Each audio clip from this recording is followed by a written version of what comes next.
A ke ndjerë ndonjëherë një prekje të lehtë, një aromë të ëmbël pa arsye, apo ke parë një numër që përsëritet vazhdimisht? Ndoshta nuk është rastësi. Në këtë video do të zbulojmë 10 nga shenjat më të bukura dhe më të thella që tregojnë se engjëjt janë pranë nesh, duke na udhëhequr, mbrojtur dhe dërguar dashurinë e tyre hyjnore. Ndjeje këtë mesazh me zemër, sepse ndoshta edhe ti je duke marrë një shenjë tani. 1. Pendë të bardha, shenjë e pranisë së engjëjve. Një nga shenjat më të zakonshme është gjetja e një pende të bardhë, veçanërisht në një vend të pazakontë, brenda shtëpisë, në rrugë ose në makinën tënde, apo edhe brenda rrobave.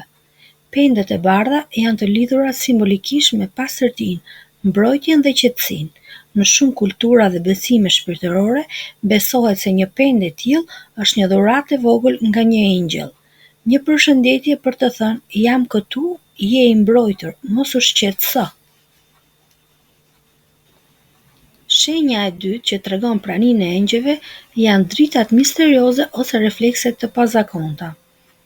Ke ndjerë ndonjëherë ndjesinë se po shikon një dritë të shpejtë, si një reflektim ose një shkëlqim të butë që zhduket menjëherë? Këto shfaqje të dritës janë një tjetër mënyrë se si engjëjt besohet se na bëjnë me dije praninë e tyre. Kjo ndodh shpesh kur je në gjendje të thellë emocionale, meditim ose lutje dhe papritur vën re një ndriçim të butë, një ngjyrë të çuditshme në cep të dhomës apo një ndriçim që nuk ka burim të dukshëm. Ky është një sinjal shpirtëror, një mënyrë e butë dhe e dashur për të komunikuar. Shenja e tretë, ndjenja e papritur e dashurisë dhe e qetësisë. Ke ndjerë ndonjëherë një ndjesi të papritur paqe, një ndjenjë që të përqafon shpirtërisht edhe kur mendja është plot shqetësime? Kjo ndjenjë qetësie, dashurie dhe sigurie pa arsye të forta mund të jetë prania e një engjëlli që të ofron mbështetje. Engjëjt, sipas shumë traditave, nuk flasin me fjalë, por me energji.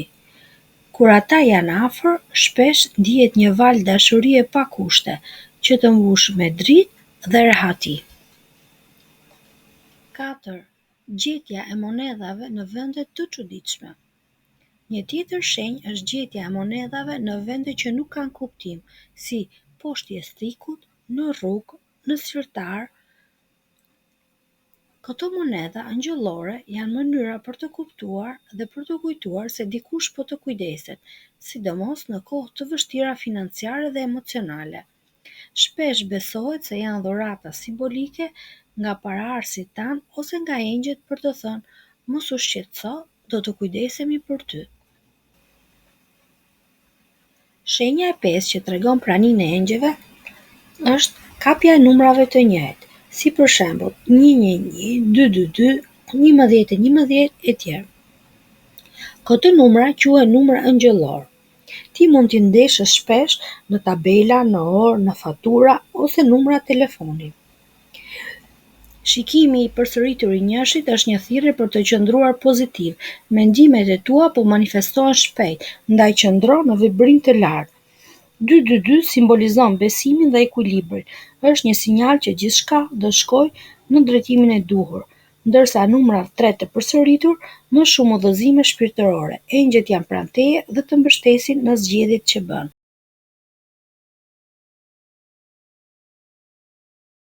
6. Aroma të ëmbla dhe të pashpjegueshme.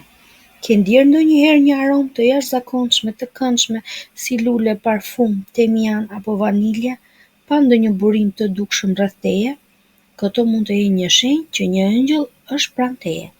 Shumë njerëz raportojnë ndjesinë e pranisë angjëllore pikërisht përmes aromave delikate që lidhen me kujtime të bukura ose ndjesinë e dashurisë hyjnore.